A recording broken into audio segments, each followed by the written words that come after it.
Ndaté-Yala, la reine du fleuve dans les temps anciens, lorsque les royaumes sénégalais se dressaient fièrement sur la terre nourricière du Sahel et des savanes, il existait un royaume où les eaux du fleuve Sénégal chantaient avec puissance et dignité, le Waalo. Ce royaume, aux traditions profondes et à la mémoire ancienne, était gouverné non seulement par des rois, mais aussi par une lignée de femmes puissantes appelées les Linguères. Parmi elles, la plus célèbre, la plus respectée et la plus redoutée fut Ndaté-Yala Mbodj. Ndaté-Yala naquit dans une période de tourmente, lorsque les grandes puissances européennes convoitaient les richesses de l'Afrique et que les royaumes sénégalais luttaient pour préserver leur souveraineté. Dès son enfance, elle se distingua par son intelligence, sa bravoure et son esprit d'indépendance. Elle fut éduquée par les plus grands griots et maîtres de sagesse du royaume, qui lui enseignèrent les secrets de l'histoire, les lois des ancêtres et l'art de gouverner avec équité. Lorsque son frère, le roi du Waalo, tomba au combat, le peuple se tourna vers elle. C'est ainsi qu'à l'âge de 30 ans, elle fut couronnée Linguère, puis régente, devenant la souveraine du royaume. Contrairement aux attentes des cours voisines et des envoyés européens, elle ne fut ni soumise ni conciliante. Elle savait que la liberté du Waalo ne pouvait être négociée avec des présents ou des traités illusoires. Un jour, des représentants de l'administration coloniale française vinrent à sa cour, installés à Nder, pour lui proposer un accord de protection. Ils apportèrent avec eux des fusils, du tissu, des perles et des promesses d'alliance. Mais Ndaté-Yala, vêtue de blanc, la tête haute, les yeux clairs comme les eaux du fleuve, leur répondit sans trembler « Nous n'avons pas besoin de votre protection. Nous avons les esprits de nos ancêtres, la bravoure de nos guerriers et la sagesse de nos mères. Vous ne foulerez pas cette terre comme des maîtres. » Ces paroles furent rapportées jusqu'à Saint-Louis, et bientôt, les tensions grandirent. Les Français voyaient en elle un obstacle. Ils savaient qu'elle pouvait unir les autres royaumes contre leur avancée. Et en effet, Ndaté-Yala envoya des messagers au Cayor, au Jolof, au Fouta Toro, appelant à une coalition contre l'envahisseur. Mais tous n'étaient pas prêts. Certains rois avaient été corrompus, d'autres craignaient les canons des navires français. Alors, Ndaté-Yala prit une décision audacieuse. Elle rassembla seule son armée et marcha vers le sud, prête à affronter ceux qui voulaient briser l'esprit du Waalo.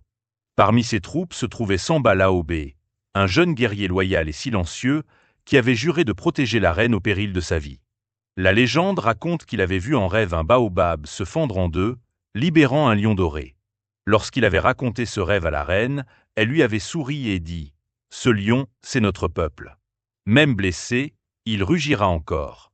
La bataille de Diouboulou éclata un matin gris. Le fleuve, témoin muet, charriait des branches arrachées et des larmes invisibles. L'armée de Ndaté-Yala se battit avec honneur. Les tam-tams résonnaient dans les collines, les flèches fusaient comme les cris des anciens, et la reine, sur son cheval blanc, dirigeait ses soldats avec une majesté farouche. Mais la puissance de feu des Français était écrasante. L'armée fut dispersée, et Ndaté-Yala fut capturée. Pourtant, même enchaînée, elle refusa de baisser les yeux. Conduite à Saint-Louis, elle marcha la tête haute, sous les regards des colons et des Sénégalais contraints au silence. Les autorités la condamnèrent à l'exil. On l'envoya loin du fleuve, dans un lieu où elle ne pourrait plus rallier son peuple. Mais avant de partir, elle laissa une dernière parole au peuple réuni devant la garnison. Le fleuve ne meurt pas. Il se retire, puis revient plus fort. Le Waalo vivra, même dans les cœurs oubliés. Et ainsi, elle disparut. Mais son nom resta. À chaque saison des pluies, les femmes du Waalo, en lavant les pagnes au bord du fleuve, chantaient encore « Ndaté-Yala, Linguère Waalo, femme de feu, cœur de roi ». Les griots, eux, transmirent son histoire de bouche en bouche, de nuit en nuit, sous les étoiles du Sahel. Ils racontèrent que son esprit vivait dans les racines du grand baobab près de Nder, et que parfois, à la tombée du jour, on entendait dans le vent une voix dire « Un peuple digne ne s'agenouille que pour saluer ses morts ».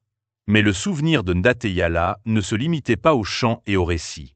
Il se manifestait aussi dans les décisions des femmes du Waalo, qui prenaient part aux palabres, dirigeaient des villages et défendaient la mémoire de leur héroïne. Leur voix forte dans les marchés, leurs bras fermes dans les champs, leurs mots tranchants dans les assemblées. Tout cela était l'écho de Ndaté-Yala. Au fil des générations, ses actes devinrent légendes. Certains disaient qu'elle n'était jamais morte, mais qu'elle vivait sous forme de lionne dans les forêts de la vallée du fleuve. D'autres juraient l'avoir vue en songe, leur ordonnant de résister à l'injustice, de défendre la terre, de se souvenir de qui ils étaient. Un jour, un jeune griot du nom de Mbissan, curieux et rêveur, décida de marcher jusqu'à Nder, lieu sacré, afin de ressentir l'esprit de la reine. Il marcha pendant 3 jours, traversant villages et savanes, chantant l'histoire de Ndaté à qui voulait l'entendre. Arrivé au baobab ancestral, il s'assit sous ses branches et, fermant les yeux, posa sa main sur le tronc. Il sentit une chaleur douce parcourir son bras, puis une voix intérieure, calme et puissante, lui murmura « Tant que tu parleras de moi, je vivrai. Tant que ton chant portera ma mémoire, je régnerai encore. » Mbissan comprit alors que sa mission n'était pas de brandir l'épée, mais de faire vivre les mots. Il repartit, porteur d'un nouveau chant, plus long, plus riche, avec des couplets pour les enfants, des refrains pour les femmes, des strophes pour les anciens. Et ce chant devint célèbre. Il traversa les âges. Il fut entonné dans les écoles, les cérémonies d'initiation. Il franchit même les mers, chanté par les diasporas qui se souvenaient d'une terre fière, d'une reine invincible. Ainsi, le nom de Ndaté Yala ne quitta jamais le cœur du peuple. Et même aujourd'hui, quand le vent se lève sur les rives du fleuve Sénégal, ceux qui savent entendre peuvent percevoir un murmure. Ndaté Yala, fille du Waalo, gardienne de la dignité. Et ce conte, bien que nourri d'histoire, appartient aussi au domaine du mythe. Car comme toute grande figure, Ndaté Yala transcende le temps. Elle est la mémoire, la force, le courage incarné. Son histoire, vaste comme le fleuve, puissante comme l'harmattan, continue de couler dans le sang des générations présentes. Ceci est son chant. Que jamais il ne se taise. Si cette histoire t'a touché, si elle t'a rappelé les contes de nos anciens sous l'arbre à palabres, laisse un like pour soutenir la tradition orale. Partage ton moment préféré dans les commentaires ou dis-nous quel autre conte tu aimerais entendre. Et surtout, abonne-toi pour ne rien manquer des prochaines histoires, des sagesses d'hier à transmettre aux générations de demain.